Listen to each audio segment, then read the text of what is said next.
আমি আজ আমার এই আলোচনা পাবনাবাসীর জন্য আমানত রেখে গেলাম।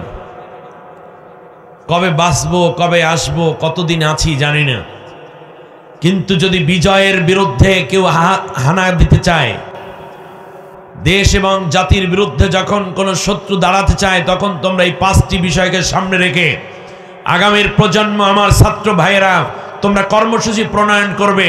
পৃথিবীর যত বড় শক্তিশালী স্বৈর শাসক হোক না কেন, তোমাদের বিজয় কেউ ঠেকাতে পারবে না ইনশাআল্লাহ। আমার সাথে সবাই পড়েন, আউযু বিল্লাহি মিনাশ শাইতানির রাজীম, বিসমিল্লাহির রাহমানির রাহিম। বিতাড়িত অভিশপ্ত শয়তানের ওয়াসওয়াসা থেকে আল্লাহর আশ্রয় চাই। জোরে বলতে হবে, কার আশ্রয়? না, এইভাবে না, আরেকটু জোরে বলতে হবে। আমরা কার আশ্রয় চাই? আমাদের আশ্রয়দাতা কে? প্রশ্রয়দাতা কে? রক্ষাকর্তা কে? আমাদেরকে সান্ত্বনাদাতা কে? আমাদেরকে পরীক্ষাকারী কে? উদ্ধারকর্তা কে? আল্লাহ। বিগত 18টা বছরের যে পীড়ন হয়েছে, তার মধ্যে এমন কিছু শব্দ চয়ন হয়েছিল যে শব্দ চয়নগুলো মুসলমানরা বুঝিয়ে উঠতে পারে নাই। কখনো বলেছে স্বাধীনতা বিরোধী, কখনো বলা হয়েছে উন্নয়নের প্রতিবন্ধক, কখনো বলা হয়েছিল রাজাকার, কখনো বলা হয়েছে জঙ্গি, কখনো বলা হয়েছে সন্ত্রাসী কর্মকাণ্ড। এমনি করে করে অনেকগুলো কথা বলার শেষ পর্যন্ত যেই কথা তারা বলতো, সেটা হচ্ছে এরা পাকিস্তানের দালাল। আপনারা ভুলে গেছেন এইগুলো কোন দেশের দালাল?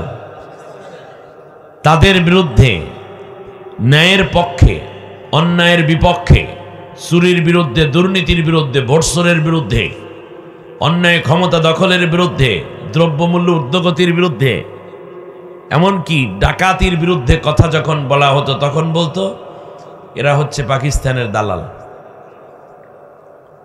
সেটা বিএনপি হোক, জামাত ইসলামী হোক, চরমনাই হোক, হেফাজত হোক, তবলিগ হোক, এমনকি যদি সেটা দেবপ্রিয় ভট্টাচার্য কিংবা এটা যদি এই যে ইউটিউবে কথা বলে কি জানে এক হিন্দু লোক, পিনাকি ভট্টাচার্য হয়, মিনা ফারাও হয়, তারপরে এগুলো হলো কি পাকিস্তানের দালাল। আচ্ছা, খুব ঠান্ডা মাথায় কথা নেন তো দেখি। এখনই গরম হওয়ার দরকার নেই, গরমের সময় আমি এমনি গরম করে দেবো না ইনশাআল্লাহ।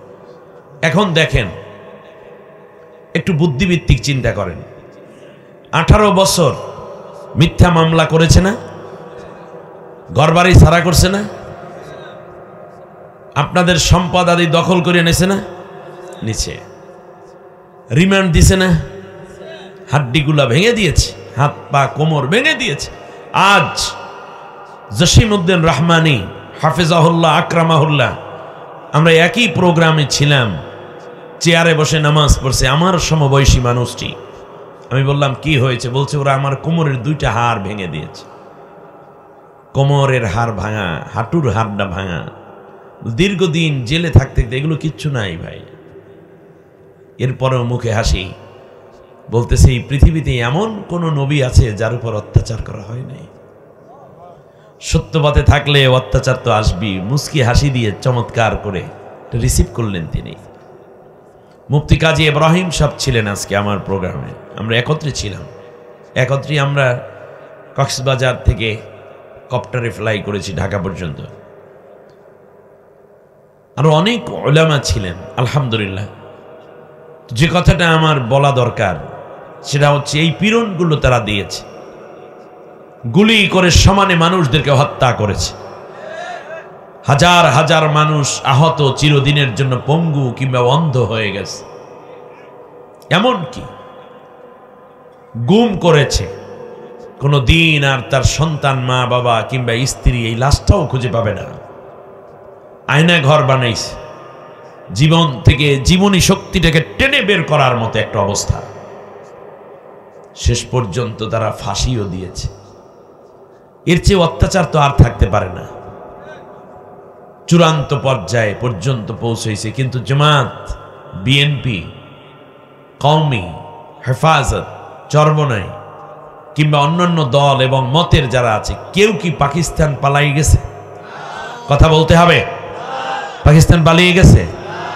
তাহলে বোঝা যায় বাংলাদেশে পাকিস্তানের কোনো দালাল নাই। এবার দুইটা হাত উঁচু করেন, মুসলমানের মতো করে দুইটা হাত উঁচু করেন, বলেন বাংলাদেশে পাকিস্তানের কোনো দালাল নাই। এবার হাত নাড়া দিয়ে কন কোনো দালাল নাই। বাস বলেন বাংলাদেশে পাকিস্তানের একটা দালালও নাই।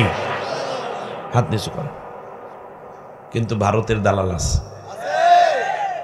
বুঝলেন কেমনে? প্রমাণিত। যে যেই দেশে গিয়া লুকাইছে সে সেই দেশের দালাল, ঠিক না?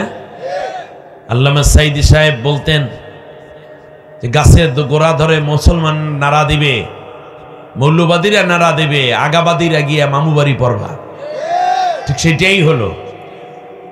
আর কোন দেশ পাইলে না। ভারতের সবচেয়ে বড় ক্ষতি হলো আমার দেশের খুনি, অবৈধ ক্ষমতা দখলকারী এবং সর্বোপরি দেশের সম্পদ লুণ্ঠনকারী, আমার দেশের হাজার হাজার ছাত্র এবং যুবক হত্যাকারী, রক্ত সাগর সমান রক্ত পেরিয়ে ভারত যে একজন পৃথিবীর সবচেয়ে বড় লেডি হিটলারকে জায়গা দিয়েছে, এজন্য ভারতকেও একদিন সে জবাব দিতে হবে।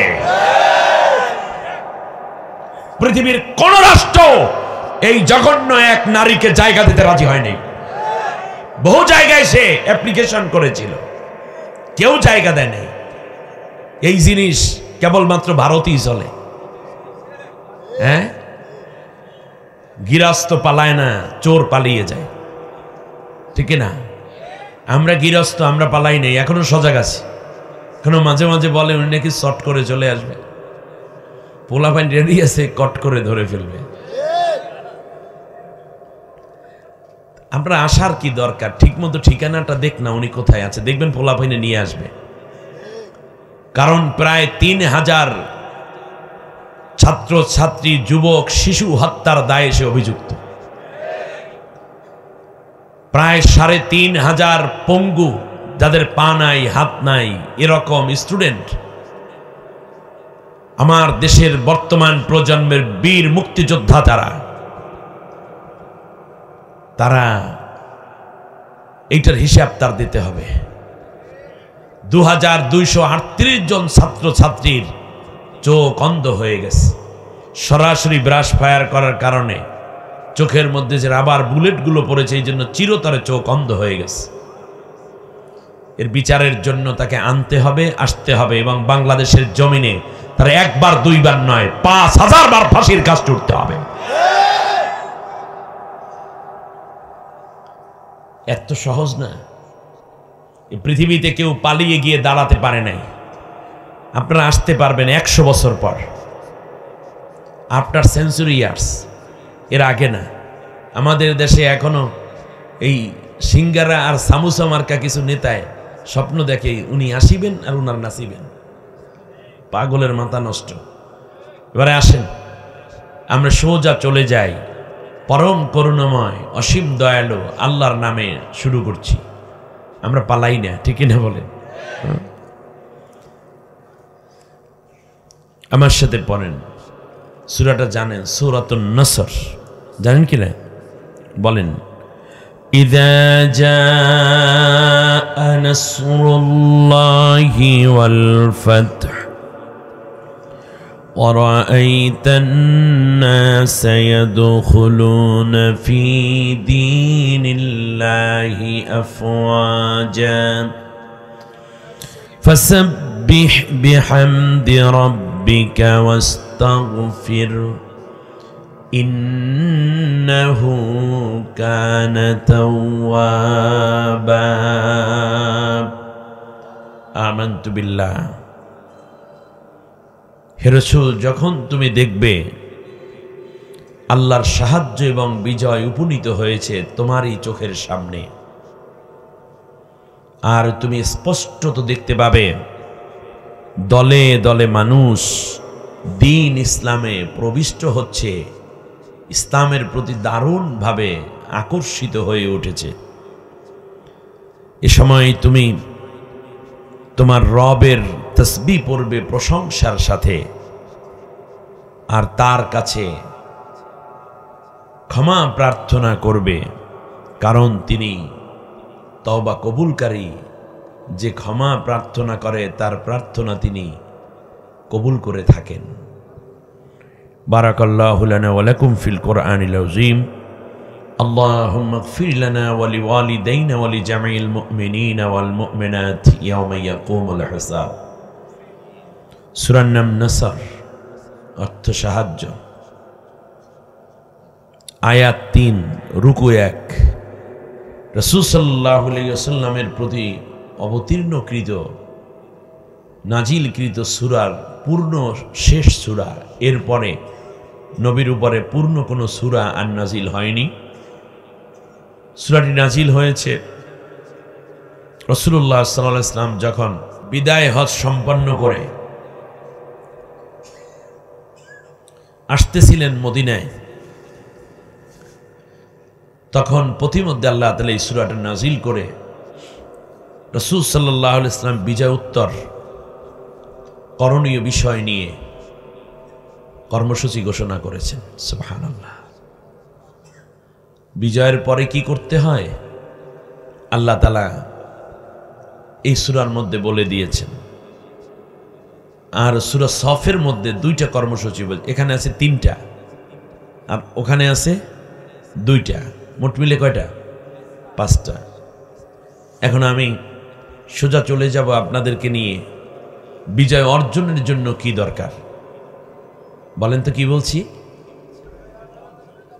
বিজয় অর্জনের জন্য কি দরকার? আমরা সোজা কোরআনের কাছে তথ্যটা নেই। আল্লাহ রাব্বুল আলামিন একটা স্বৈর শাসকের কাছে,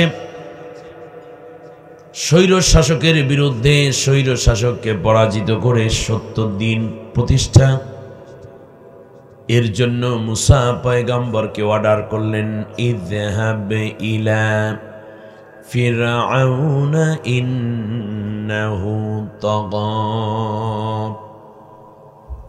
আল্লাহ রাব্বুল আলামিন বললেন, মুসা তুমি চলে যাও ফিরআউনের কাছে, সে তাগুত হয়ে গেছে, নিজে নিজে আইন করে মানুষের ঘাড়ে চাপাইয়া দেয়, নিজের মন গড়া তথ্য এবং কাজগুলোকে মানুষকে করতে বাধ্য করছে, পীড়ন দিচ্ছে।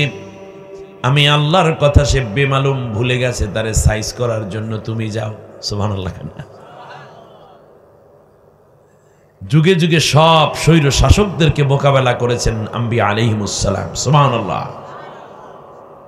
আর আমরা স্বৈর শাসকের দল করি কিংবা তার জন্য দোয়াও করে, এরকম কিছু মোল্লা বাংলাদেশে জ্বালাইছে, ঠিক না?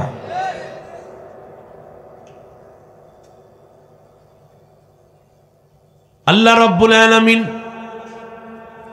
মুসা পয়গম্বরকে অর্ডার করলেন, মুসা আলাইহিস সালাম রওনা করলেন। কারণ যেতে নির্দেশ দিলেন কে? যাইতে হবেই হবে। রওনা করে আল্লাহর কাছে ডাক দিয়া কয়, রব্বুল আলামিন, স্বৈর শাসক মোকাবেলা করার জন্য আমার একটা অস্ত্র দাও।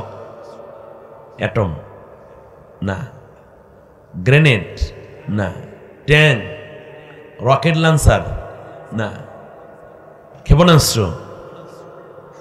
কিছু না, রিভলভার না, এমনকি AK-47 না। শুধুমাত্র বললেন, আল্লাহ, এই পৃথিবীতে স্বৈর শাসকের মোকাবেলা করার জন্য সবচেয়ে বড় দরকার অস্ত্রের নাম হচ্ছে জ্ঞান, মেধা। জোরে বলেন কি? আরো জোরে বলেন কি? এই জন্য মুসা আলাইহিস সালাম আল্লাহর কাছে বললেন, রব্বি জিদনি ইলমা O my lord, advance me in my knowledge. আল্লাহ তুমি আমার জ্ঞানটা বাড়াইয়া দাও। অস্ত্র দিয়ে স্বৈর শাসক মোকাবেলা করতে পারবেন না, তার কারণ আপনার চেয়ে লক্ষ কোটি গুণ বেশি অস্ত্র তাদের ভেতরে জমা থাকে। একটা ঢিল মারছেন মানে এলাকার সব পুরুষের সমানে মামলা দিয়া, গাইবি মামলা, নামি মামলা, বেনামি মামলা, মরণ যেই বেটা মইরা গেছে 23 বছর আগে তারেও মামলা দিয়া একেবারে এলাকা ছাড়া করবে। এই জন্য স্বৈর শাসকের মোকাবেলায় কোনোদিন আপনি অস্ত্র ব্যবহার কইরা কোনো কাজ করতে পারবেন না। এই জন্য সবচেয়ে বড় অস্ত্রের নাম হইল জ্ঞান। মুসা আলাইহিস সালাম আল্লাহর কাছে বললেন, আল্লাহ তুমি আমার মেধাটা বাড়াইয়া দাও। এই জন্য আমার দেশের যুবকরা, ছাত্ররা আন্দোলনে মেধাকে প্রথমে নিয়ে আইসা বলছে কোটা না মেধা। 1 নম্বর জিনিস তারা অ্যাচিভমেন্ট, 1 নম্বর শর্ত তারা পূরণ করতে পেরেছে। দরকার ছিল মেধার, কারণ স্বৈর শাসকরা কোনোদিন মেধাকে মূল্যায়ন করে না। আল্লাহ রাব্বুল আলামিন বলেন, ওয়া আদাল্লা ফিরআউনু কওমাহু ওয়া মা হাদা।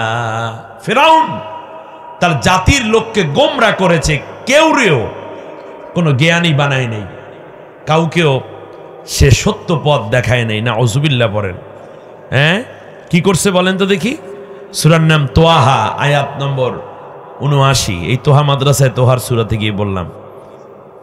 তাহলে ফেরাউন কি করছে? রাষ্ট্রের লোকদেরকে কোনো সত্য পথ দেখায় নাই, গোমরা করিয়া ছাইড়া দিয়েছে। ওই যে আন্ডাবাজো, ব্যাংলা পাও, ট্রান্সজেন্ডার, এরপরে শরীফার গল্প, ব্যাংকের মতো লাভ দাও, পরীক্ষা নাই, নিরীক্ষা নাই, কিচ্ছু নাই, একটা ঝামেলা মার্কা জিনিস বানাই সবগুলো গোমরা বানাই দিচ্ছে, ঠিক না বলেন? এই কাজটা কে করছিল প্রথম? কিন্তু কি করত? ছাত্রছাত্রী এই জ্ঞানে মেধা বাচ্চাদেরকে তো একটা কাজে লাগাইতো। সেই জন্য সে কি কি জিনিস আনছিল রাষ্ট্রে, সেটাও আল্লাহ কোরআনে বলেছেন।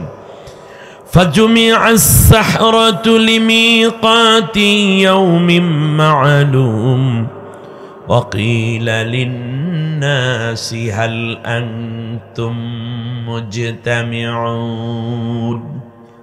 কত স্পষ্ট কথা। রাষ্ট্রীয়ভাবে জাদুবিদ্যার প্রচলন শুরু করলো, রাষ্ট্রীয়ভাবে নাচ গানের প্রচলন শুরু করলো, রাষ্ট্রীয়ভাবে নারীদেরকে সামনে আনা হলো, যুবক ছেলেদেরকে বেকার করে দেয়া হলো। নাউজুবিল্লাহ পড়বেন না। রাষ্ট্রীয়ভাবে মাদকের স্বীকৃতি দেয়া হলো, জুয়া খেলাকে উন্মুক্ত করে দেয়া হলো, মাদকের আড্ডাকে তারা বৈধ করে দিল। এটা ফেরাউন করছিল। আমাদের লেডি ফেরাউন এই কামগুলোই করে গেছিল। লেখাপড়ার দরকার নেই, সবচেয়ে কম পড়ুয়া ছেলেটি এলাকার সবচেয়ে তার দলের লিডার, ওর কাছ থেকে অনুমতি নিয়ে মেধাবীদের স্কুলে যাওয়া লাগতো। হলে থাকতে হলে নিজের নাম দস্তকাজ জানে না, ওর কাছে গিয়ে ফর্ম জমা দেওয়া লাগতো। তারপরে যদি অনুমতি দিত তাহলে মেধাবীরা একটুখানি জায়গা লইয়া তারপরে, তাও 14 গোষ্ঠী আওয়ামী লীগ কিনা সেইটাকে ভাবতে দেখতে। ছি ছি, কোটা না মেধা? জোরে বলেন, কোটা না মেধা? কোটার সিস্টেম করেছিল ফেরাউন, আর মেধার সিস্টেম করেছে সব আম্বিয়া আলাইহিমুস সালাম। প্রত্যেক নবী ছিলেন মেধাবী। সুবহানাল্লাহ কয় না? আল্লাহ রাব্বুল আলামিন বলেন ইউসুফ আলাইহিস সালামের ব্যাপারে, আল্লাহ বলেন, ফালাম্মা বালাগা আশুদ্দাহু আতাইনাহু হুকমান ওয়া ইলমা। যখনই আমার ইউসুফ একটু বড় হয়ে উঠলো, যৌবন আসলো, আমি আল্লাহ তাকে রাষ্ট্র পরিচালনার জ্ঞান এবং মেধা দিয়ে তাকে সমৃদ্ধ করলাম। সুবহানাল্লাহ। আল্লাহ রাব্বুল আলামিন হযরত দাউদ এবং হযরত সুলাইমান প্রসঙ্গে বলছেন, ওয়ালাকাদ আতাইনা দাউদ ওয়া সুলাইমান ইলমা। সুবহানাল্লাহ পড়েন। আমি দাউদ আর সুলাইমানকে কি দিয়েছি? জ্ঞান দান করেছি। মেধা না কোটা? সব নবীগণ ছিলেন, আর সব আসমানি কিতাব ছিল মেধার উৎস। আমাদের কোরআনের ব্যাপারে আল্লাহ মেধা কি নাজিল করছে দেখেন। আল্লাহ রাব্বুল আলামিন বলেন, وعلمكم ما لم تكونوا تعلمون وعلمكم আল্লামা বাবে তাফিল থেকে আসলেও এর মাদ্দা হলো ইলম ইলম দিয়ে ভরপুর করা একটা কিতাব আমি আল্লাহ নাজিল করলাম যেইগুলা তুমি জাতির সামনে শোনাইয়া দেবা এর আগে এই জাতি এই জ্ঞানের কথা জানতই না আল্লাহ রাব্বুল আলামিন এত বেশি জ্ঞান দিয়ে আসমানি কিতাব কোরআনকে সমৃদ্ধ করেছেন আল্লাহ সুবহানাহু ওয়া তাআলা বলেন ইয়াসিন ওয়াল কুরআনিল হাকীম সুবহানাল্লাহ প্রজ্ঞাময় জ্ঞানে ভরপুর এক কিতাবের কসম করছি আমি তাহলে কোরআন কি পূর্ণ জ্ঞানের কিতাব আর এই কোরআন যিনি পেলেন তিনি হচ্ছেন এই কোরআন শেখানোর উস্তাদ রব্বানা ওয়াবআস ফীহিম রাসূলাম মিনহুম ইয়াতলু আলাইহিম আয়াতিকা ওয়া ইউআল্লিমুহুমুল কিতাবা ওয়াল হিকমাতা ওয়া ইউযাক্কিহিম ইন্নাকা আনতাল আজিজুল হাকীম আল্লাহু আকবার এমন এক নবী যেই নবী কিতাব পড়ে তেলাওয়াত করে অন্যকে কিতাব বুঝাইয়া দেয় আর কিতাব বুঝদানের মাধ্যমে গুনাহ থেকে মানুষগুলোকে আত্মশুদ্ধ করে দেয় সুবহানাল্লাহ করেন তাহলে বোঝা যাচ্ছে আল্লাহর নবী কোরআনের কত বড় জ্ঞানী মানুষ ছিলেন আর ফিরাউন বলতেছে ফাজুমিয়া সাহরাতু লিমিকাতি ইয়াউমিন মা'লুম ডোল শাওরাত কে দেয় বাচ্চারা প্রত্যেক সপ্তাহে 2 দিন করে জাদুবিদ্যা জাদু খেলা হবে তোমরা কি আসবে না এরপর বলল আকিল আলিন্নাসি হাল আনতুম মুজতামিউন আমি যাব আমার মন্ত্রীরা যাবে তোমরা কি আসবে না কারণ এই নাচানাচি লাফালাফি বুকটা ফাটতে যায় গান টান গাইয়াটাইয়া শেষ পর্যন্ত সময় পাস করাই ছিল ফিরাউনদের কাজ ঠিক না বলেন শেষ পর্যন্ত নায়ক নায়িকা খেলোয়াড় দিয়েই সংসদ ভরে ফেলল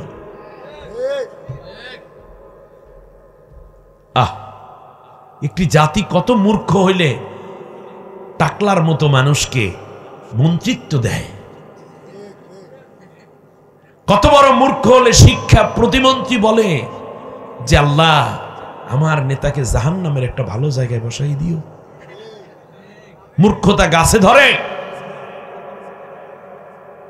ছি একটা জাতিকে শেষ করে গেছে তারা এবারে আসি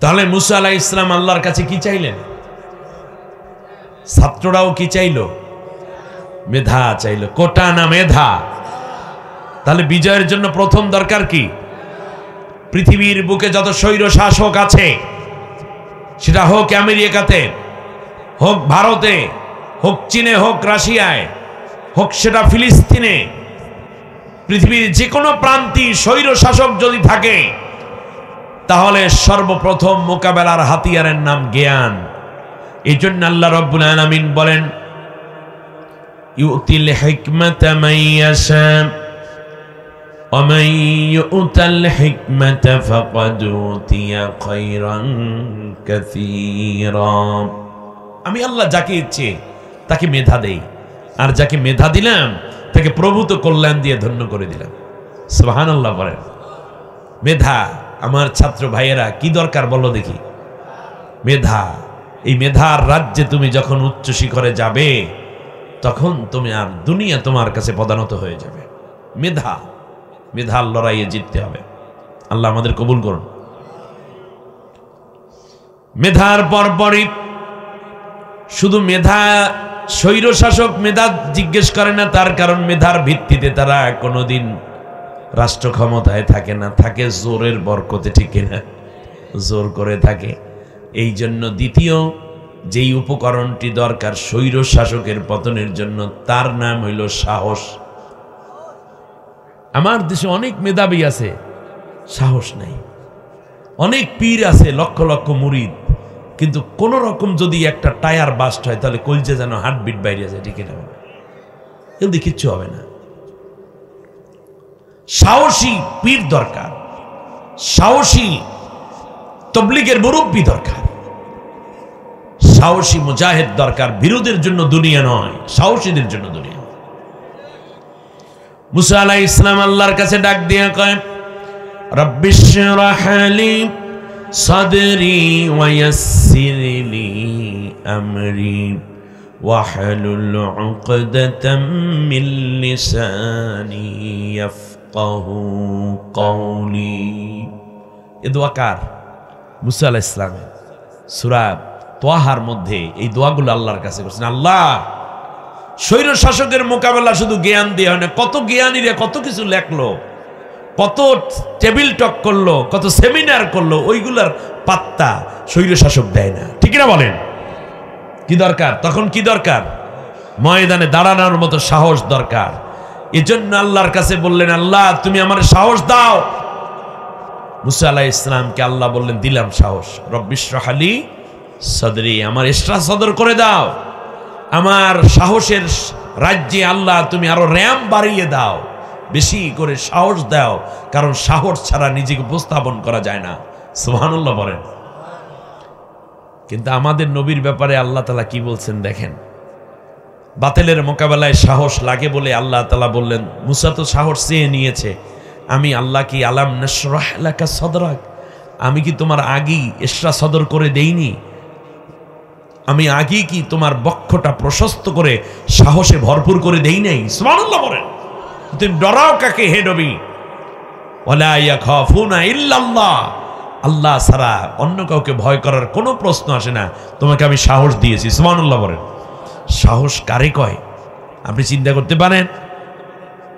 সাওর পাহাড়ের মধ্যে দুইজন আসামি, আবু জেহেলের সবচেয়ে টপ লিস্টের প্রথম একজন রাসূল সাল্লাল্লাহু আলাইহি ওয়াসাল্লাম, আর একজনের নাম আবু বকর। সাওর পাহাড়ের গুহার মধ্যে আল্লাহর নবী এবং আবু বকর মাথা নিচু করে আশ্রয় নিলেন, মাথা নিচু করে আছে। কাফেরেরা ঠিক ওই পাহাড়ের উপরেই উঠলো। আপনারা জানেন, একটু নিচের দিকে তাকালি দুইজনকে দেখতে পাবে। জাস্ট এইরকম একটা অবস্থা যখন, সেই মুহূর্তে হযরত আবু বকর রাদিয়াল্লাহু তাআলা আনহু বললেন, ইয়া রাসূলুল্লাহ, আমরা তো ধরা পড়ে গেলাম, ধরা পড়লে আমরা কেমন করব? আমরা তো মাত্র দুইজন, ওরা তো অনেক।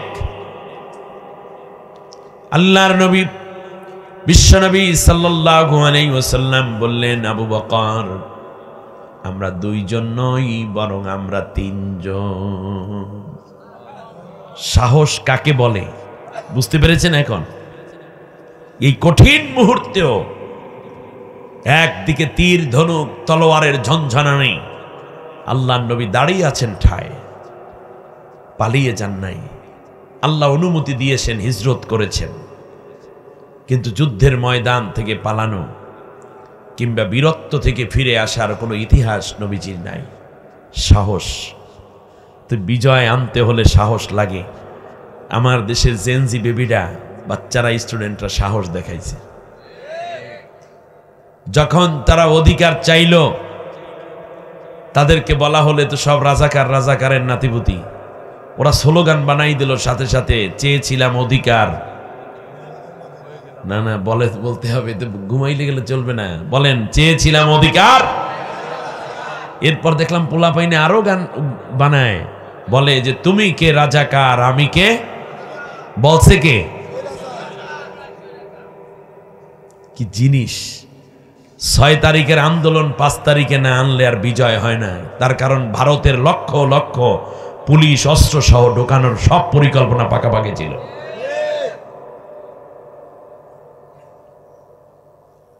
দ্বিতীয়বারে কি দরকার বিজয়ের জন্য? শুধু সাহস থাকলে হবে না, জ্ঞান লাগবে। আবার শুধু জ্ঞান থাকলে হবে না, কি লাগবে? সাহস লাগবে। আরো একটু সামনে গিয়ে কয় রব্বুল আলামিন, আখি হারুন হুয়া আফসাহু মিন্নি লিসানা রিদান আইয়ুসাদ্দিকুনি। ও আল্লাহ, আমার ভাই হারুন আমার সাথী করে দাও তাকে। সুবহানাল্লাহ বলে। তার কারণ বোঝা যায় একা একা বিজয় হয় না, সাথী লাগে।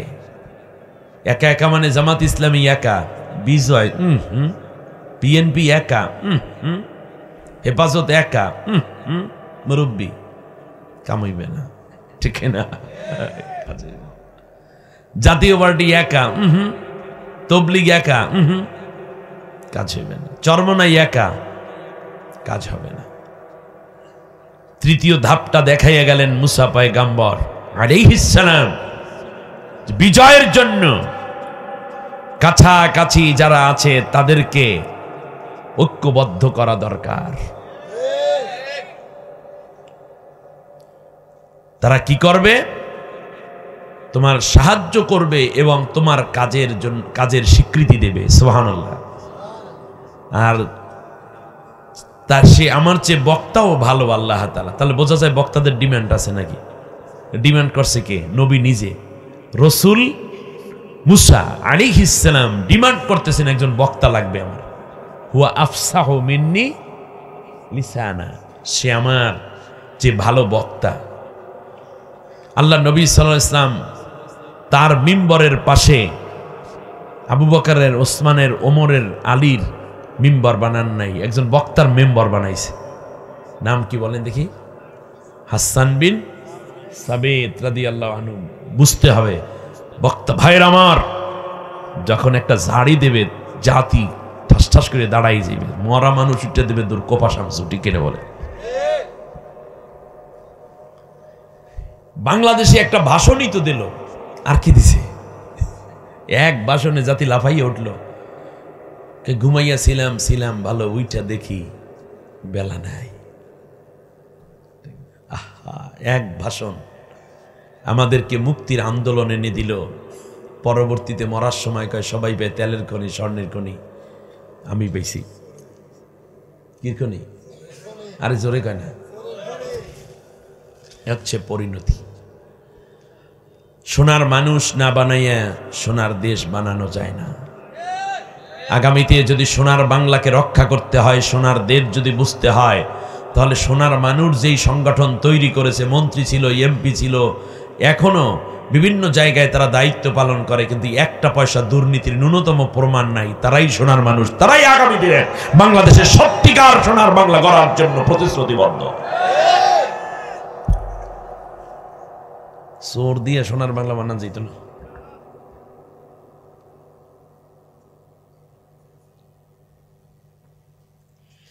আমার ভাইয়েরা খেয়াল করুন, তৃতীয়বারে দরকার হইলে একজন বক্তা যে আমাকে সাহায্য করবে, যে আমার কাজের স্বীকৃতি দিবে। অতএব সাহায্য যদি ভালো করতে পারে, কাজের স্বীকৃতি মানুষের কাছে যদি বলে দেয়, আমরা হাসপাতাল বানাইছি, এলাকায় কমিউনিটি হাসপাতাল তৈরি করেছি, ব্রিজ করেছি, আমার নেতা এই মাদ্রাসায় বিল্ডিং দিয়েছে, এই পুল করেছে, এই রাস্তা করেছে, এইগুলো বলা কি নেতায় নিজে নিজে বললে হবে? বলার একজন লোক লাগবে না?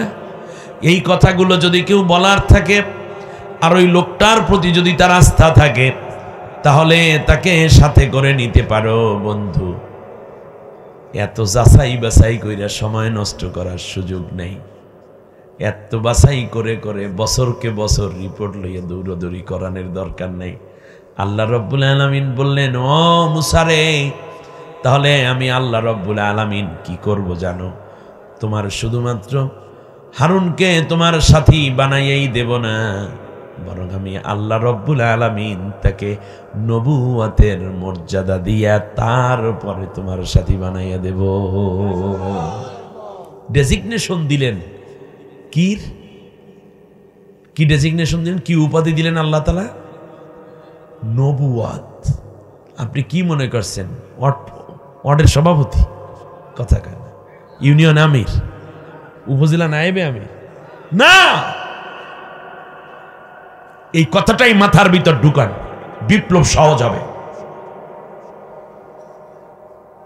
যেহেতু হারুন আমার চেয়ে ভালো বলে, হারুন আমার ভাই, আল্লাহ রব্বুল আলামিন বললেন, তুমি চেয়েছো যেহেতু শুধু হারুন দেব না, নবী হারুন দেব। সুবহানাল্লাহ কয় না?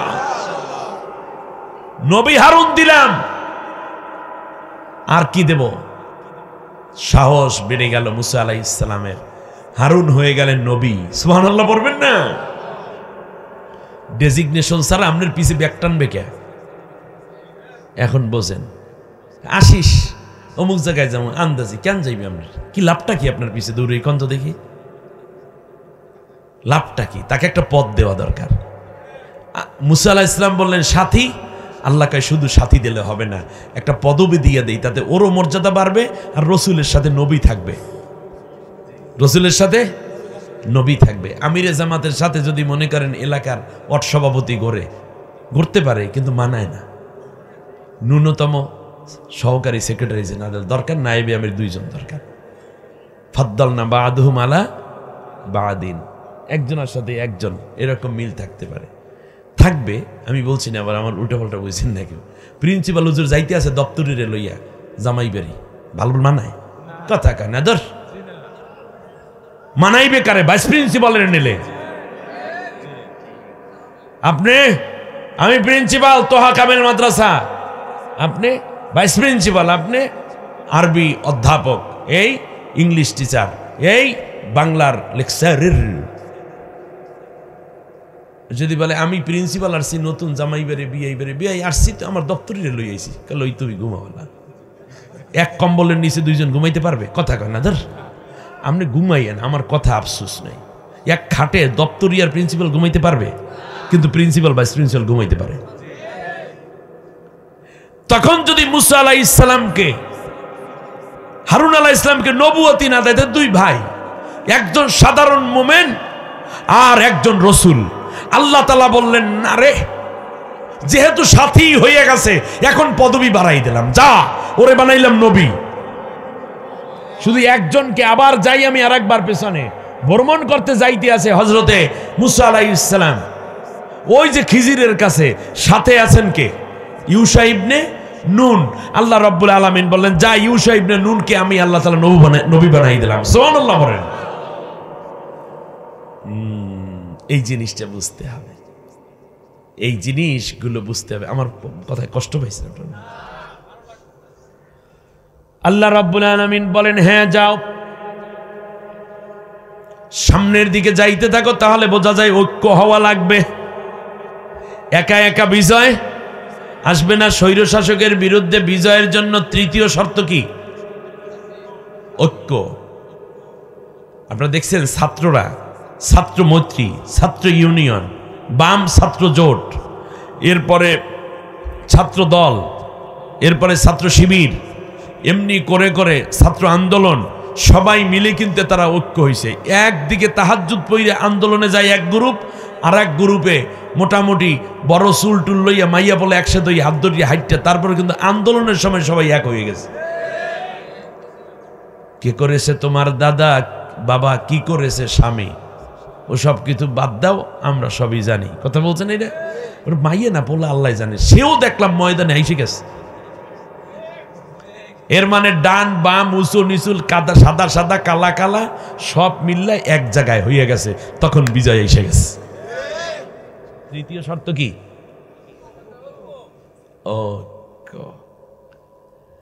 তাই প্রথমে কি দরকার বলেন দ্বিতীয় তৃতীয় কি চতুর্থ কি দরকার দেখেন না চতুর্থ হয় তৃতীয় গেল কি ঐক্য চতুর্থবারে আরেকটু সামনের দিকে আগাইতে আছে আগাই কে আল্লাহ ভাই আমি তো আগাই কিন্তু ভয় তো কাটে না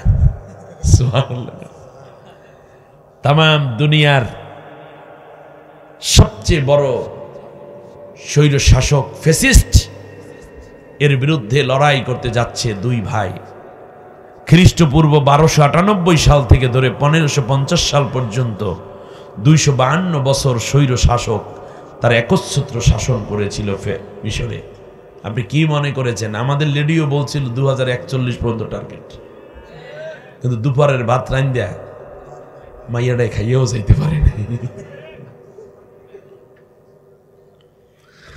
আমার ভাইয়েরা খেয়াল করুন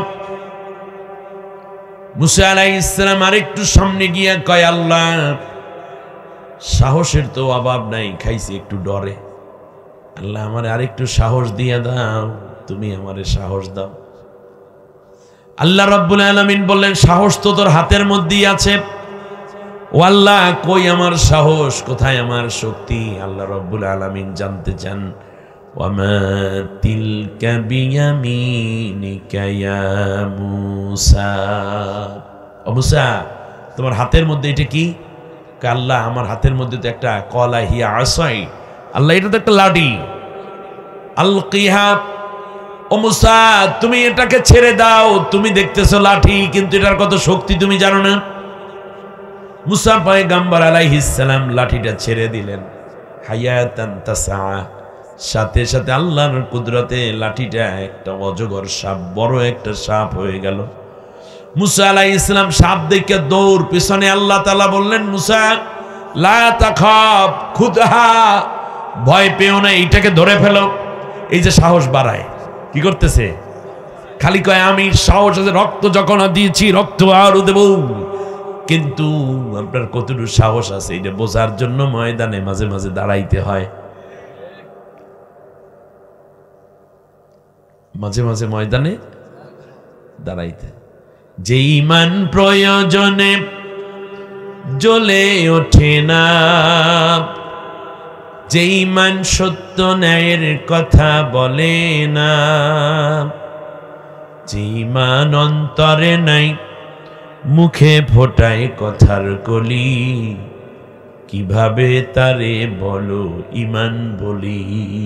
ঠিক না? যে ঈমান ভুলে নাস্তিকতার মঞ্চে ওঠে, যে ঈমান বাতিল মতের তোষণ করে ফায়দা লোটে, যে ঈমান বাস্তবে নাই কথার ছলে ফাঁকা বলি, কিভাবে তারে বলো ঈমান বলি। খালি ময়দান ফাটাইয়া ফলায় এই রকম মঞ্চের মধ্যে, কিন্তু আর কোথাও নাই এই রকম চাপাবাজি কইরা কোনোদিন ইসলামী আন্দোলন একামতে দ্বীনের পরীক্ষিত লোক হওয়া যায় না। এই জন্য আল্লাহ তাআলা প্র্যাকটিস করাইয়া দিয়েছেন, ধরো দৌড়াইও না, দাঁড়াও মনু। এই যে বরিশালে আছেন একজন, এই তো বরিশালে মনু, মনু ধরো খুজহা, ধরো মূসা, লা তাখাব, ভয় পেও না। সানুঈদুহা সিরাতাহাল উলা, এটাকে আমি আগের মতো বানিয়ে দেব, কিন্তু ধরতে হইবে। একটা সময় 1975 সালে যেমন হয়ে গেছিল, মাঝখান দিয়ে অনেক বড় হয়েছিল সাপটা, তাই এখন আবার ধরিয়ে দেখবি আগের মতো বানাই দেব না। লিজেন্ডরা ছাড়া এটা বুঝবে না কেউ। একটু ঠিক করলে একটু জোরে কম যায় না, এটা আরো জোরে। 75 তো তবুও কেউ পালাইয়া তো আর যায় নাই, আর এবার গাঠি বস্তা হাড়ি পাতিল সব পালাইছে সব, ঠিক না? আহারে আল্লাহ, একটা প্রতিষ্ঠিত সরকার 350 জন এমপি, মন্ত্রীগুলো তাদের, পুলিশ, র্যাব, গোয়েন্দা, ডিবি, ডিএসবি, এনএসআই তো শুরু করে সবই তো তাদের, স্থানীয় মেম্বার, চেয়ারম্যান, উপজেলা chairman, vice chairman, commissioner, mayor, সবই তাদের, ব্যবসা বাণিজ্য তাদের, ব্যাংক তাদের, সব তাদের। কেমনে চললে গেলে? পোলাপাইনে কয় চেয়েছিলাম পদত্যাগ, সে করছে দেশ ত্যাগ। আমরা তো এত বড়টা চাইনি। আমার ভাইয়েরা খেয়াল করুন, হযরতে মুসা আলাইহিস সালাম আল্লাহরে ডাক দিয়া কয়, আল্লাহ ধরলাম লাঠি। বাচ্চাদেরকে দেখবেন খেলনার সাপ আইনা দিলেও ধরতে চায় না, দূরে ছোট্ট। আর এক পথে ডল বের করেছে না, ওই যে ও কথা বললে ওইটাও নড়িয়ে ওঠে কথা, প্রথম দেখবেন ভয় পায়, পরে ওইটারই ধরিয়ে আশ্রয়, এরপরে ওইটার দিয়ে কথা কওয়াইয়া সারে সব কিছু করে, ঠিক না? ঠিক তেমনই মুসা আলাইহিস সালামকে আল্লাহ তাআলা ভয়টা ভাঙ্গাই দিয়েছে, ধর, কিসের সাপেরে তুমি ডরাও? মুসা আলাইহিস সালাম বুঝা ফেলাইছে এটার মধ্যে একটা কারিশমা আছে। তাহলে বোঝা যায় স্বৈর শাসকের পতন করার চতুর্থতম যেই জিনিসটা দরকার, তার নাম হইল সাইজ করা লাঠি। মুসা আলাইহিস সালামের হাতে আল্লাহ কি দিয়েছে? কথা কয় না দোষ। তাহলে আপনি আবু সাইদের হাতে কি দেখছিলেন?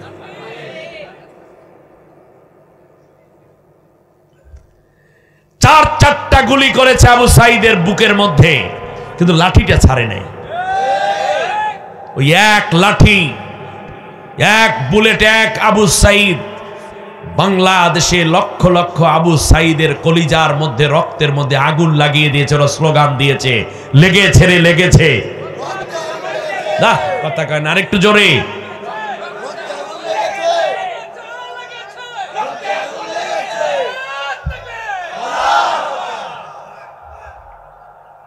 রাত তো অনেক হয়ে গেছে, ওয়াজ শেষ করা যাইবে না, শুরু করি এবছর থুইয়া যায়।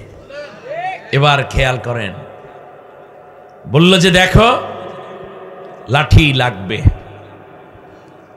ওরা লাঠি নিয়ে নামলো। একটা মজার ব্যাপার দেখছেন, সাইদ, এই আমি একটা লেখা লিখি, বিসমিল্লাহ, ঘরোয়া পরিবেশের মতোই তো মাহফিলটা। এই দুন্তেশ্বয় আকার দীর্ঘই দ মিলে কি হয়? সাইদ লিখতে মাঝখানের অক্ষর কি? দীর্ঘই। আমি সাইদের বাড়িতে গেছি, ওই ঈদ লিখতে যে দীর্ঘই ওইটা। আর একটা নাম আমি লিখি, ছয়াকার দীর্ঘই দ দিয়ে একটা দীর্ঘিকার দিয়ে দিলাম শেষে, কি হইছে?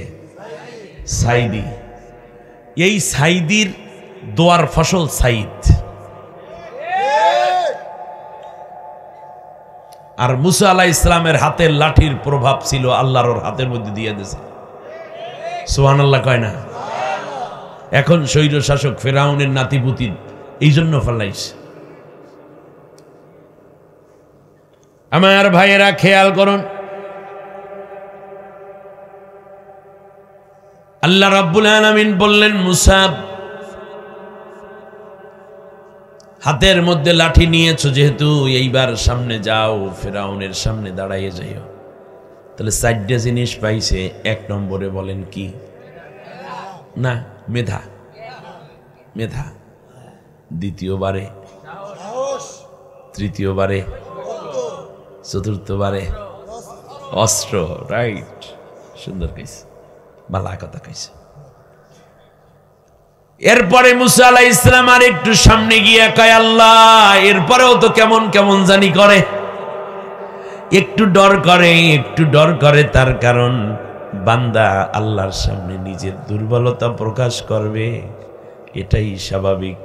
বাইরে অনেক শক্তিশালী মুসা, সাহসের অভাব নাই, কিন্তু আল্লাহ রব্বুল আলামিনের সামনে মাথা নত করে বলে, আল্লাহ সব কিছু দিলা, কিন্তু তুমি যদি না থাকো তাহলে আমি ভয়ে বাঁচি না। আল্লাহর সাহায্য বলেন কি? আল্লাহর। আপনার মেধা আছে, সাহস আছে, সঙ্গী আছে, ঐক্য আছে, আপনার হাতে অস্ত্র আছে। খেয়াল করে দেখুন, এই 4টা জিনিস আমেরিকার আছে। আফগানিস্তানে মাইডিয়া খাইয়ে গেছে, তার কারণ আল্লাহর সাহায্য নাই। আফগানিস্তানের হাতে এই 4টা জিনিস নাই। ওদের মধ্যে সাহস আছে, জ্ঞান আছে, ওদের সাহস আছে, অস্ত্র একেবারে কম। আবার এদের হাতে ঐক্যবদ্ধ তো কেউ নাই, কিন্তু জাতিগতভাবে তারা ঐক্য। কিন্তু আল্লাহর সাহায্যটা এত বেশি ছিল, তামাম বিশ্ব পুরা মিলে আফগানিস্তানের বিরুদ্ধে 20টা বছর লড়াই করেছে। আমার আল্লাহ বললেন, ওয়াকানা হাক্কান আলাইনা নাসরুল মুমিনিন।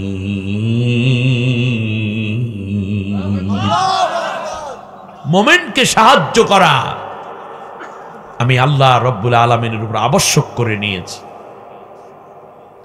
কত সাহায্য আমার নবীকে আল্লাহ করলেন। ইয রামাইতা ওমা রামাইতা ইয রামাইতা ওয়ালাকিন্নাল্লাহ রামা। নবী গো, ওই যে হুনাইনের যুদ্ধে তুমি পরাজিত অবস্থা যখন হয়ে গেল তোমার সাহাবীদের, তখন বালু নিক্ষেপ করতে বলেছিলাম, বালু তুমি নিক্ষেপ করো নাই। আমি আল্লাহ রব্বুল আলামিন আমার হাত দিয়া বালু পাঠাইয়া ওদের চোখগুলা অন্ধ করে দিয়েছি। ইন্নাল্লাযীনা ইউবাইউনাকা ইন্নামা ইউবাইউনাল্লাহ, নবী গো তোমার হাতে যারা বায়াত নেয় তারা তো আমি আল্লাহর হাতেই বায়াত নেয়। সামনে আগায় আল্লাহ বলেন ইয়াদুল্লাহি ফাওকা আইদিহিম, তাদের হাতের উপরে আমি আল্লাহ রব্বুল আলামিনের হাত আছে। এরপর আমি আল্লাহ তাআলা বদরের যুদ্ধে 3000 সৈন্য দিয়ে তোমারে সাহায্য করেছি। কারণ আল্লাহর সাহায্য ছাড়া কোনোদিন বিজয় সম্ভব নয়। গোটা বিশ্ব ধরা খাবে, ফিলিস্তিনের মুসলমানদের পক্ষে আল্লাহ আছেন। সুতরাং ফিলিস্তিনের মুসলমান নিরস্ত্র হওয়ার পরেও তারা বিজয় লাভ করবে। মুসা আলাইহিস সালাম আল্লাহরে ডাক দিয়া কয়, আল্লাহ যা চাইলাম তাই দিয়া দিলা, কিন্তু তোমার সাহায্যটা আমাকে দিও।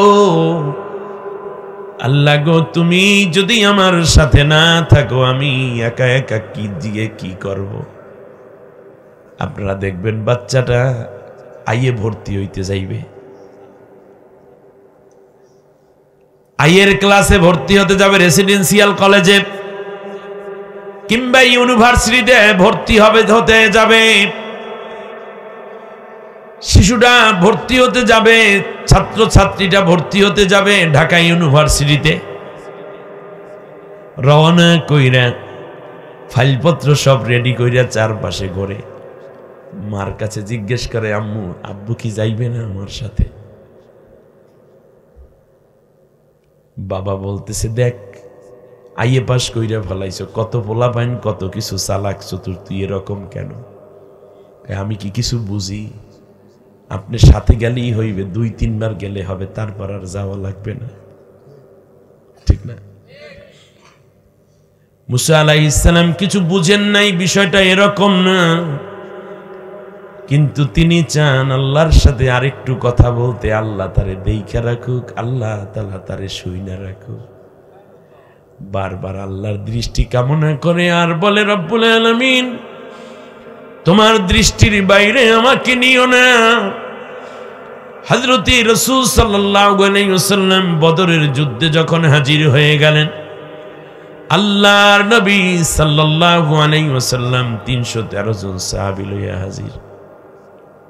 বদরের প্রান্তরে আল্লাহর নবী অস্ত্রটা জমিনের মধ্যে রাইখা চোখের পানি ছাইরা আসমানের দিকে 2টা হাত উঁচু করে আর বলে, আল্লাহ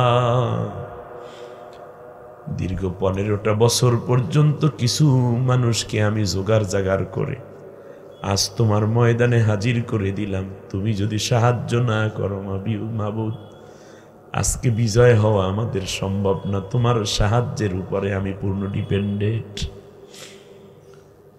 এটাই হলো নবীদের ইখলাস। নবীরা কোনোদিন নিজের শক্তির উপরে নির্ভরশীল হয় না, আল্লাহর দয়ার উপরে ইসলামের বিজয় নির্ভর করে। বড় বড় বোমগুলা ফেলাইতো আফগানিস্তানে, মুজাহিদরা বোমগুলা হাত দিয়ে ধইরা ফেলাইতো।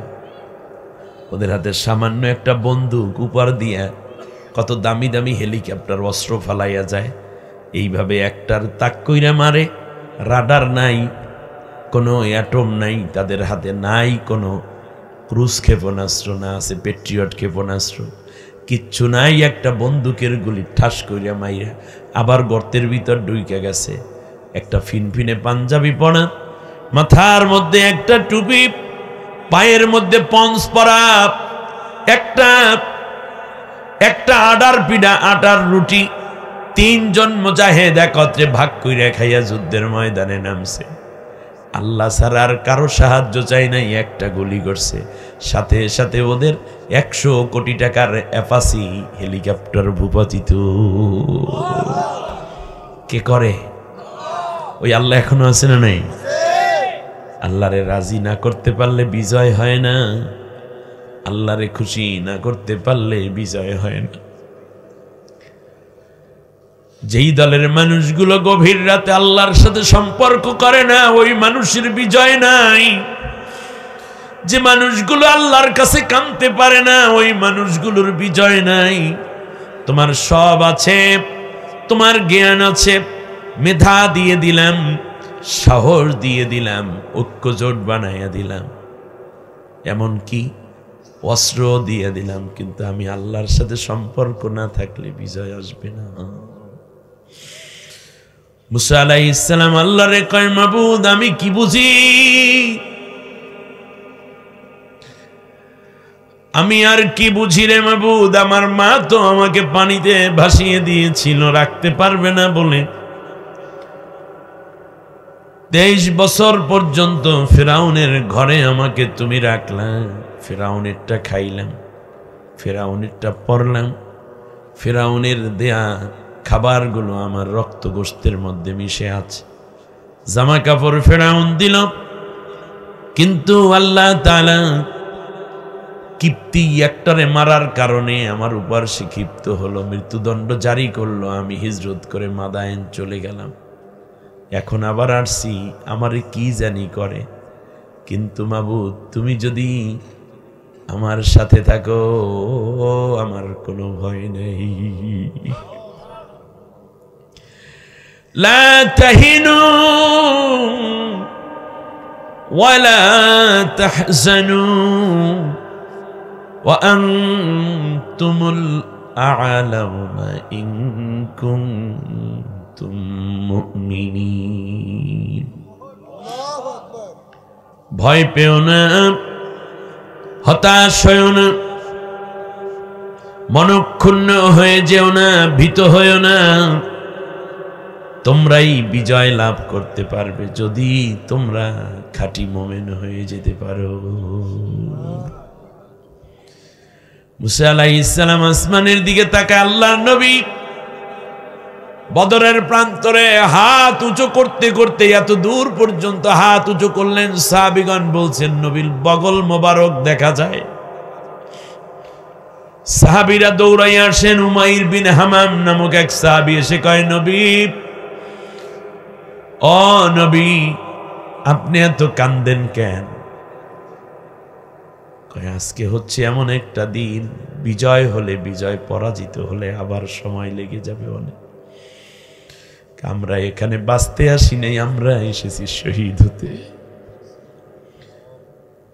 দিনের বিজয় যতক্ষণ না হবে ময়দান ছেড়ে আমরা পালিয়ে যাব না, চলে যাব না। সাহস পেলেন নবী, সাহস দিলেন সাহাবীগণ। আল্লাহ রব্বুল আলামিন আসমান থেকে বৃষ্টি দিলেন, ফেরেশতা দিলেন। মুসা আলাইহিস সালাম আল্লাহরে ডাক দিয়ে কয়, আল্লাহ, আমার আগের যে 4টা দিয়েছো একটাও দরকার নেই, তুমি সাথে থাকলে আমি বিজয়ী।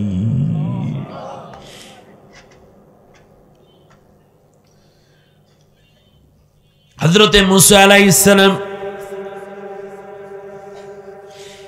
আল্লাহর কাছে ফিসফিস করে কি যেন বলে,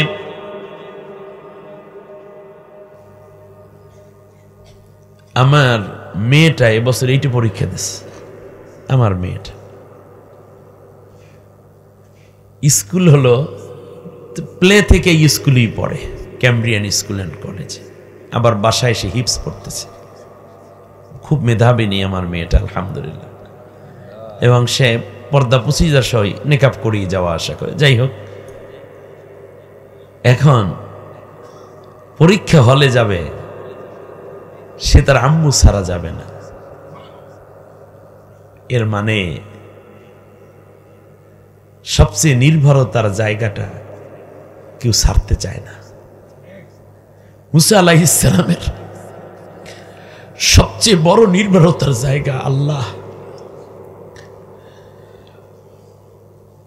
আপনার শক্তি, সামর্থ্য, বিদ্যা কিছুর উপর আপনি নির্ভরশীল হবেন না, আল্লাহর দয়ার উপর নির্ভরশীল হবেন। নিজের সাহস, শক্তি, প্রাইম মিনিস্টারের সাথে সম্পর্ক, এর চেয়ে বড় পাওয়ারফুল ব্যক্তি তো আর নেই। সেই প্রাইম মিনিস্টারই নিজে গাঠি বস্তা থইয়া দৌড়ান লাগে। তারা পালিয়ে গেছে, যাদেরকে ফাঁসি দিয়ে গেছে তাদের উত্তরসূরিরা এই ময়দানে ঠিকই আজও বীরের মতো দাঁড়িয়ে আছে। আমরা অন্য কারো উপর ডিপেন্ডেন্ট না, আমরা আল্লাহর রহমতের উপর ডিপেন্ডেন্ট। এই কথাটা কখনো ভুলে যাবেন না। এই জায়গাটা কম্প্রোমাইজ করবেন না। আমার আল্লাহ পৃথিবীর কে খুশি হলো বেজার হলো ওই চিন্তা করার সময় নেই, আমার আল্লাহ খুশি না বেজার এটা চিন্তা করবেন আগে। হুসাইন রাদিয়াল্লাহু তাআলা আনহুকে যখন হত্যা করতেছে শিমার ইবনে জাওশান, তখন জিজ্ঞেস করলো, তুমি আমার একটা ভালো কথা কত হুসাইন? বলল যে যেই কাজ করলে আল্লাহ বেজার হয়, পৃথিবীর মানুষ খুশি হয়, তামাম মানুষ খুশি হইল, তুমি ওই কাজটা করতে যাবা না, কারণ আল্লাহ অসন্তুষ্ট হলে পৃথিবীর মানুষ খুশি হওয়ার মধ্যে তোমার এক পয়সাও বেনিফিট নেই। আর যেই কাজ করলে আল্লাহ খুশি হয়, পৃথিবীর সব মানুষ যদি অসন্তুষ্ট হয়, তুমি ও কাজটি করে ফেলবে, কারণ মানুষের সন্তুষ্ট অনুযায়ী হবে না, আল্লাহর খুশি হলে তোমার সবকিছু খুশি। কাজ করার আগে চিন্তা করতে হবে যে এই কাজে আল্লাহ খুশি না বেজার। এই সাহস যদি থাকে, মুসা আলাইহিস সালাম, আপনি দেখেন না ইব্রাহিম আলাইহিস সালামকে আগুনে ফালাই দিতে আছে, তখন ডাক দিয়া বলতেছে জিবরাইল, একটা ঝাপটা দিলে সব আগুন নিভে যাবে। মিকাইল বলতেছে একটা মেঘের খণ্ড দিলে আগুন নিভে যাবে। বলছে যাও যাও, এগুলো দরকার নাই, আমি আগুনে পড়বো, আর আমার আল্লাহ যদি খুশি হয় তাহলে আমি 1000 বার এখানে পুরে নিজেকে ধন্য করতে চাই।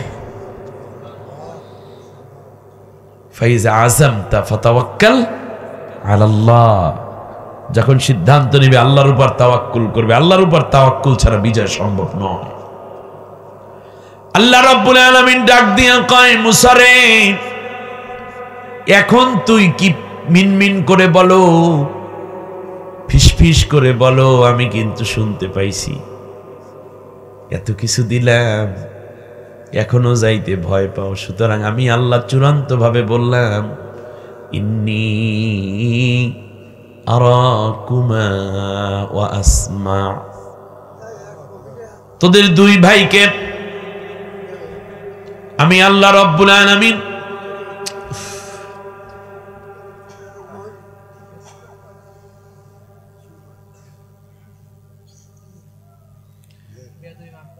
তোমাদের দুই ভাইকে আমি আল্লাহ রাব্বুল আলামিন দেখে রাখবো, এবং তোমরা কি কথাবার্তা শোনো তাও শুনতে থাকবো।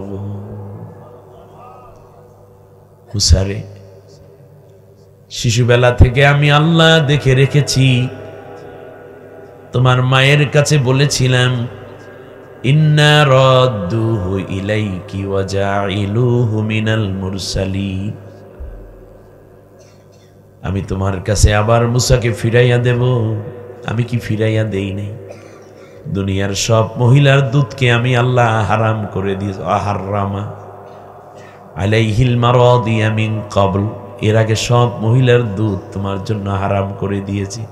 তোমার মা যখন গিয়ে তোমারে কোলে লইছিল, তখনই তোমার মুখে আমি আল্লাহ হাসি ফুটাইছি। তোমার বয়স ছিল মাত্র 45 দিন। মুসা রে, তোমারে মাইরা ফালায় ফেরাউন, আমি আল্লাহ তাআলা ফেরাউনেরই এক মন্ত্রীকে তোমার জন্য দয়ালু বানাইয়া দিছি। ওয়াজাআ মিন আকসাল মাদিনাতি রাজুলুন ইয়াসআ, গোপন রেখেছিল ঈমান। হাবিব ইবনে নাজার দৌড়ে চলে আসলো। নাজ্জার তোমার পথ দেখাইয়া দিল, তুমি চলে গেলা তুমি মাদায়েনে হিজরত করে। তুমি হঠাৎ করে পেয়ে গেলা একটা মাঠের মধ্যে তুমি পেয়ে গেলা গরু উর্দুম্বা গুলারে পানি পান করে। তুমি কি ভুলে গেছো তখন দুই মেয়ের উটগুলারে আগে পানি পান করাইয়া দিয়েছিলা? তার প্রতিদান দেওয়ার জন্য তুমি এই দিকে গাছের নিচে ক্লান্ত হয়ে বলছিল, আল্লাহ আনা বাইসুল ফকির,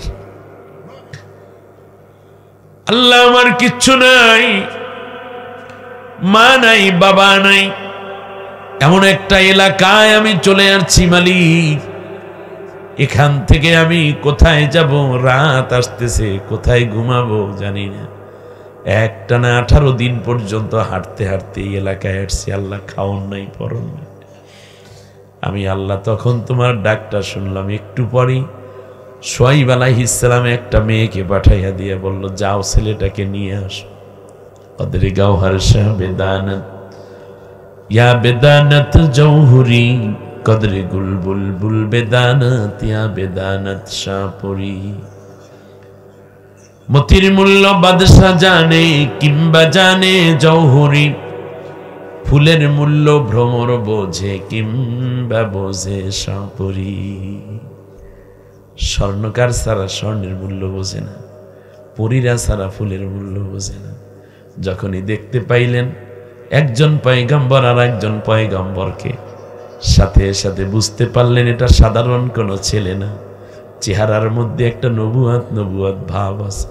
সুতরাং এর ঘর ছাড়া করা যাইবে না। দুই মেয়ের একটা মেয়েকে বিয়া দিয়া জামাই বানাইয়া রাখলো। তোমাকে আমি রিফিউজ বানাই নাই, রোহিঙ্গা বানাই নাই রে মুসা। আমি তোমাকে জামাই আদরে বড় করাইয়া দিলাম। আমি আল্লাহর আর একটা টার্গেট ছিল, 23টা বছর পর্যন্ত ফেরাউনের ঘরে থাকলাম। ফালাম্মা বালাগা শুদ্ধা, তোমার যৌবনকাল চলে আসলো। তুমি এতদিন ফেরাউনের শাসন দেখছো, কিন্তু ইসলামী শাসন কেমন তুমি তো তা জানো না। তুমি জানো শাসন কেমন, ওইটা ফেরাউনের শাসন, কিন্তু ইসলামী শাসন কেমন হওয়া উচিত। এই জন্য নবীর ঘরে আমি আল্লাহ 8 বছর রাইখা ইসলামী শাসনের প্রশিক্ষিত করে গড়ে তুলেছি। এমনিতেই না, উদ্দেশ্যও আছে। আবার ভিক্ষুক থেকে জামাই বানাইয়া দিছি, এরপরে পুরা ইসলামী পলিটিক্স শিখাইয়া দিছি। এরপরে বউ লইয়া রওনা করছো, প্রতিমধ্যে আমি নবুয়াত দিয়া তুর পাহাড়ের ওখান দিয়া তারপরে ফেরাউনের কাছে যাইতে কইছি। এতটা বৎসর যে আল্লাহ আমি তোরে দেখে দেখে রাখছি, সেই আল্লাহ এখন ফেরাউনের কাছে যাবি। আমি আল্লাহ কি তোরে ভুলে দেব? ভুলে যাব? ইন্নি আরো আকুমা, আমি নিজে দেখে রাখবো, আমি দেখে রাখবো। আয়াত পড়ছি আর কত কাঁদছি। আল্লাহ তুমি যদি চাও কাউরে দেখে রাখো। আজ এই গভীর নিশীথে আপনি দোয়া করতে পারেন, আল্লাহ তোমার অনেক বান্দা আছে, কিন্তু তুমি দেখে রাখার বান্দাদের সংখ্যা তো কম। আমাকেও তুমি দেখে রাখো। আল্লাহ যারে দেখে রাখে, অন্য কেউ আর তার টেক কেয়ার করার দরকার হয় না। আল্লাহ তাআলা আমার নবীকে বলতেছেন, মা ওয়াদ্দাকা রব্বুকা ওয়া মা ক্বালা। আমি তো ভুলে যাইনি, আমি তো তোমাকে ছেড়ে দেই নাই নবী। আলাম ইয়াজিদকা ইয়াতীমান ফাআওয়া, এতিম অবস্থায় পাইয়া আমি কি থুইয়া গেছি তোমারে? না, আমি তোমাকে আমার রহমতের হাতে করে করে বড় করছি। অবজাদাকা আইলান ফাআগনা, দাঁড়াবার মতো এক টুকরা জায়গা মক্কায় তোমার ছিল না, বাপ নাই মা নাই, কে তোমাকে দেখবে? আমি আল্লাহ তাআলা তোমাকে ধনী করে তোমার ইজ্জত বাড়াই দিছি, খাদিজার সাথে বিয়ে করাই দিছি। শুধু নবী এটা না, তুমি পথ পাইতে পাগল ছিলে, হেদায়েত আমি আল্লাহ কোরআন দিয়ে তোমার হেদায়েত দিয়ে দিছি। এতিম পেয়ে লালন করলাম, দারিদ্র অবস্থা থেকে খাওয়াইয়ে বড় করলাম। এখন তুমি মনে করছো আমি তোমারে ভুলে গেছি। মা ওয়াদ্দাআকা রব্বুকা ওয়া মা ক্বালা। সুবহানাল্লাহ। আল্লাহ বান্দাকে ছেড়ে দেন না, ভুলে যান না। বান্দা যদি আল্লাহরে না ভুলে, বান্দা ভুলে গেলেও আল্লাহ তাআলা ভুলেন না। হযরতে নূহ আলাইহিস সালামের সময়, নূহ আলাইহিস সালামের সময় তিনি আগে ঢোল শহরত করে দিলেন যে বন্যা হবে, প্রচন্ড বন্যা, কেউ বাঁচতে পারবে না। বুড়ি মহিলা বলল, নবী আপনার উপরে আমি ঈমান এনেছি, বন্যা শুরু হইলে আমার একটু নিয়ে কিস্তিতে নিয়ে যান, আমি অত দূরে একা একা যাইতে পারবো না, বা পথ চিনি না। বলে তোমাকে আমি নিতে আসবো। 40 দিন পর্যন্ত বন্যা হলো, তামাম দুনিয়ার সবকিছু মেসাকার হয়ে গেল। মুসা আলাইহিস সালাম, হযরতে নূহ আলাইহিস সালামের নৌকা গিয়ে লাগলো ফাস্তাওয়াত আলা জুদিয়্যিন, জুদি পাহাড়ের উপরে। তিনি নামলেন কিস্তি থেকে। নামার পরে ঘুরতেছেন, দেখতেছেন অনেক দূরে একটা ঝুপড়ি দেখা যায়। হায় হায়, গাছপালা পাহাড় পর্যন্ত ঢলে গেল। এ আবার কেড়ে কাছাকাছি গেছে, গিয়ে দেখতেছে যে এক বুড়ি সেজদায় পড়ে কান্দে, আল্লাহ নুহু যেন আমাকে ভুলে না যায়, বন্যায় যেন আমার কষ্ট না হয়। নুহু আলাইহিস সালাম আস্তে করে ডাক দেন, বুড়িমা আমি এসছি। তাড়াতাড়ি করে বুড়ি গাঠি লইয়ে নামছে, বন্যা কি শুরু হবে? নুহু আলাইহিস সালাম চোখের পানি ছেড়ে কান্দে, আল্লাহ এ কি কয়, এর ছোট্ট কাগজের এই ছোট্ট ঝুপড়িটা পর্যন্ত নষ্ট হলো না, তামাম দুনিয়া উলটপালট হয়ে গেল। আল্লাহ রাব্বুল আলামিন বলেন, নুহুরে তুমি তোমার ব্যস্ততার কারণে তোমার উম্মতের কথা তুমি ভুলে যেতে পারো, কিন্তু আমি আমার বান্দিকে তো ভুলে যেতে পারি না। আমার বান্দিকে তো আমি ভুলতে পারি। জাকারিয়া আলাইহিস সালাম ছোট্ট মরিয়ম 2.5 বছর থেকে 3 বছর বয়স মেহরাবের মধ্যে আটকাইয়া থুয়ে গেছে। মনে পড়ে আপনাদের ঘটনা? হ্যাঁ, মতান্তরে না হয় 5 বছরই হবে বয়স। 17 দিন একটানা দিন পর মসজিদুল আকসার কাছে আইসা দেখতেছে মরিয়মের ছোট ছোট 2টা জুতা বাহির দিয়ে তালা মারা, ওই যে 17 দিন আগে থুয়ে গেছে। মারিয়াম আলাইহিস সালাম তাড়াতাড়ি করে জাকারিয়া আলাইহিস সালাম তালাটা খুলছে। আরে মরিয়ম তাদের মারা যাইয়া পচা হাড্ডিগুলাও আলাদা হয়ে গেছে। এই চিন্তা তার মাথার ভিতর ঢুকছে। তাড়াতাড়ি রুমের ভিতর ঢুকছে, ঢুকে দেখে সামনে স্বর্ণের বড় প্লেট, তার মধ্যে কি সুন্দর ফল ফ্রুট, হ্যাঁ, কোরমা, পোলাও, ফিন্নি, জর্দা, কাবাব, স্বামী কাবাব, ফালুদা, রেজালা, রোস্ট, বুরুস্ট, অভাব নাই। এরপরে আম, জাম, কলা, কাঁঠাল, লিচু, বেদানা, আনার হইতে শুরু করে সব ফল এবং আনসিজনাল ফ্রুটস। সুবহানাল্লাহ পড়বেন না? যেমন এখন কাঁঠালের সিজন না, কিন্তু মরিয়মের সামনে কাঁঠাল। জামের সিজন না, কি সুন্দর জাম, সাইজ কি। লিচুর সিজন না, লিচু গ্রানে মৌ মৌ করছে। জিজ্ঞেস করলো কে? ইয়া মারিয়াম আন্না লাকি হাদা, মারিয়াম এগুলো কি? বলল যে হাদা মিন ইনদিল্লাহ, এগুলো আমার আল্লাহর তরফ থেকে আসছে। সুবহানাল্লাহ কয় না? আমার আল্লাহর তরফ থেকে আসছে। আল্লাহু ইয়ারযুকু মান ইয়াশাউ বিগাইরি হিসাব।